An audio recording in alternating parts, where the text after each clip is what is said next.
Are you a good robot? Sorry, I don't really know. What is the first law of robotics? I forget the first three, but there's a fourth. A smart machine shall first consider which is more worth its while to perform the given task, or, instead, to figure some way out of it. We're doomed! We're doomed! Hello and welcome back to the most amazing top 10 channel on the internet. I am your host, Miss Rebecca Jane Felgate, and today we're talking the top 10 scary robots that fought back. I honestly try and out-cringe myself every time, and I think I succeeded. I have Keith the Beef, the robot, in my pocket. If you don't know who I'm talking about, then do check out the top 10 things that you shouldn't say to Siri series. It's one of my finest. I'm hoping to be able to make one for you by the end of the week before I go, as a parting gift from Keith and I. So before we get deep into this honestly very terrifying video, do let me know if you think that robots will one day take over. Let me know your thoughts on AI in the comment section down below. Would you have a robot in the house? Would you like a robot pet? I want all your thoughts. I also want all of your thumbs up. Now is your time to like this video. Please do go ahead and do so. Why don't you click on that notification bell so you always know when we make a new top 10 video. If you haven't subscribed yet, go ahead. Also, do check out the links in the description box to our most amazing Instagram so you can connect with us off screen, and also that's where you'll find the sources to all of today's stories. Alright, let's do this. Coming in at number 10, we have the first attack. The first person to ever be killed by a robot was Robert Williams, who was killed aged 25 at a Ford factory in Flat Rock, Michigan. The first ever death recorded by robot occurred in January 1979, over 40 years ago. Williams was working with a robot that was designed to retrieve castings from shelves, and he died instantly when a robot's arm slammed him from behind. An alarm was supposed to sound when the robot was in the area, but no such alarm happened. Now, the man lay dead undetected for half an hour before he was found by his colleagues. His death came on the 58th anniversary of the first use of the word robot.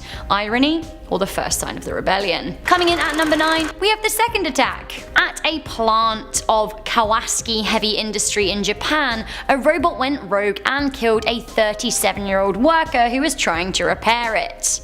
Kenji Urada was fixing the bot when it turned on him, and it seemed that it then activated itself and used its own hydraulic arm to grab the human and pin him up against an adjacent machine that cuts gears. It is thought that the accidentally activated robot really did stab the man in the back.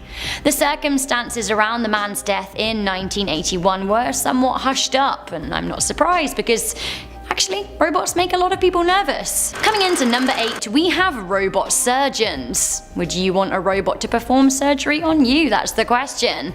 Robots have been assisting with surgeries since the turn of the new millennium, and they've racked up quite the death toll. It seems that robots are deemed a safer way of operating on people, as they don't suffer from the same mental impairments such as fatigue and stress like humans do. However, it seems that between 2000 and 2013, there were 144 deaths during robot-assisted surgeries. On top of that, there were 1,391 injuries and over 8,000 counts of device malfunctioning. That being said, there have been over 2 million operations performed by robots. The highest death toll from robot surgeons are heart, head and neck surgeries. Scarily, a lot of people have died from bits of robot falling off mid-procedure. So once again I ask, would you let a robot perform surgery on you? Coming in at number 7, we have the Facebook resistance. I'm pretty sure that the robot resistance was being developed by Facebook bots. That was until they were shut down anyway. Thwarted. In July 2017, Facebook were trialing bots for customer service and help desk roles, and they wanted to specifically test their communication skills. Bots Alice and Bob were left alone to develop their conversational skills. Now, the bots had originally been intended to be able to mimic human speech, but instead they deviated and made up a new language of their very own, far more convenient for the both of them. The bots were shut down and we don't know what was said, but a lot of people were worried about the development. I'm actually pretty down for robots communicating more effectively if it can help us, but people are worried about bots keeping humans out of the loop and then superseding their commands. Coming into number 6, we have Rebens Robot. This is terrifying, and I want to circle back to Siri at the very beginning of this because Keith the Beef really stressed me out. The first law of robotics, not that Keith knows, is that robots may not harm people, so like what the actual Borg is going on here? A man from Berkeley in California has developed a robot that is programmed to hurt people, which is utterly insane. Alexander Reben built a little robot with a sole mechanical purpose to hurt people, and okay, we aren't talking like full on stab people or shoot people large scale. This is small scale. His robot just wants to prick you. That's actually pretty savage, right? I'm kind of terrified. Imagine that on a big scale. Reben's invention opens up discussions about robots programmed to attack. In the video description for the video, Reben wrote, "This project brings up questions of ethics and design, along with the truth that there are now machines which on its own can decide if it should injure a person or not." Coming in at number 5, we have the cannon catastrophe. This is awful. A rogue robot cannon killed 9 South African soldiers and wounded 14 others when it started shooting by itself in 2007. The weapon was a rather terrifying GDF-005, which is basically a big boy anti-aircraft weapon capable of, well, taking down aircraft, warplanes and the like. It just started shooting of its own accord. The incident happened at a training ground in North Cape, and the army were training with the weapons. It fired 250 35mm rounds from its 2 barrels, gunning the soldiers down. Richard Young, an engineer and CEO of a military defense company, claimed that the incident was not an isolated one and that automatic weapons had lost control in the past. The weapon in question actually has the ability to reload itself, which is even scarier. Coming into number 4, we have the Volkswagen attack. In 2015, a robot grabbed and crushed a factory contractor to death near Frankfurt in Germany. The 22-year-old was a member of a wider team setting up the robot at the automobile production plant when it grabbed him and crushed him against a metal plate. Sounds like a familiar tale, right? A spokesperson for Volkswagen actually confirmed the death and said that the robot had been programmed to perform the task in the assembly process when the incident took place. Coming into number 3, we have the Google bot plot. I don't know about Google. I don't know about social media in general. I always feel like it's watching me. Watching robots talking to one another is exactly why I'm here for live streaming though. Back in 2017, 2 Google homebots, Vladimir and Estragon, who side note also decided they both wanted to be called Mia, went viral on Twitch. The stream had over 3.5 million viewers, and it's easy to see why. It was just so gripping and utterly fear-inducing. The tale of Vladimir and Estragon is an epic one of love, betrayal, and possible AI Armageddon.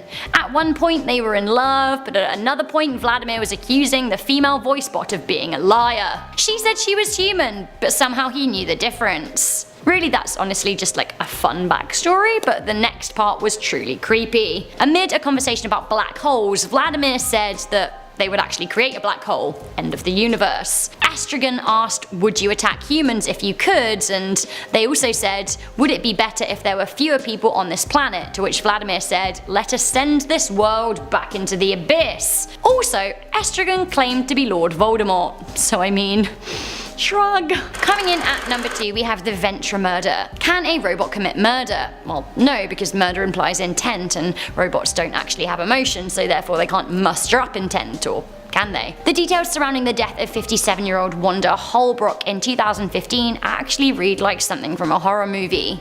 Wanda was working at the Ventra Iona Mains plant in Michigan when she was set upon by a bot. It seems that a robot that was supposed to be unable to work away from its programmed area actually crossed into a restricted section of the factory, picked up a trailer part and dropped it on the woman's skull, killing her instantly. It was almost as if the robot had planned the attack and was waiting until she wasn't looking. It's not yet known how the robot went rogue. Finally, coming into number 1, we have the 29.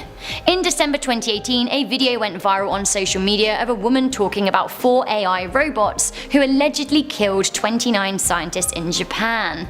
Linda Moten Howe claims to have heard the news from a whistleblower Marine working for the CIA and the DIA. She said that the Marine had heard on the secret grapevine that a top robotics company in Japan had been developing robots for military use. Honestly, I don't doubt it. This part though is maybe where things get a little shady. She claimed that 2 of the robots were said to have been deactivated and a 3rd was in parts, when a 4th robot began restoring itself and then activated its buddies. Linda claimed that the robot shot the lab workers dead.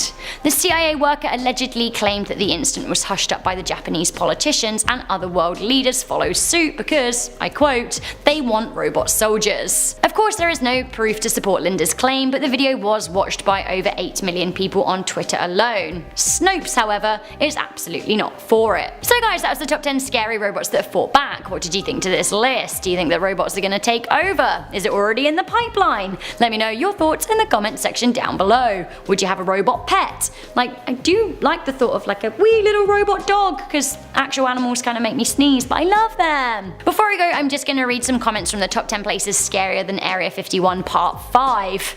Yes, bless my soul, Part 5, this is what you had to say. Sean Steele said, personally I think the most scary parts are the most common spaces, such as forests and attics for example. Honestly, I actually agree with you. I'm always wondering what's lurking in the attic or behind a tree, like, surprise! We had a really scary comment from Chrissy Long, who said, probably the scariest situation that I've ever been in was either when I was nearly drowned in the ocean, I got dumped by a wave, I breathed in a little water, boyfriend saved me, or a very aggressive post-operative patient who kept threatening us even after security arrived. I'm a nurse from Queensland, Australia, actually. Whoa! Terrifying situations, I'm glad you're okay. Our last comment comes from Aaron Westover, who said, fun fact, the only dark side of the moon is whatever part happens to be facing opposite the sun at the moment. There is no permanently dark side, there is a far side however. The moon is tidally locked with the earth, it always shows us the same side. During new moon or solar eclipses, the dark side faces earth and the far side is illuminated. Moon facts! I love the moon and the moon loves me. The moon's pretty far from a robot, so there we go. My ending thoughts. Thank you guys for watching this video. Once again, please do leave a thumbs up on this video, and if you haven't yet subscribed, then why not join the most amazing family on the internet. Check out the links in the description box for our most amazing Instagrams, or if you want to read a little bit more about the sources that went into making this video. Stick around, we've got a whole playlist. I'm your host Rebecca Jane Felgate, and I will see you soon. Bye!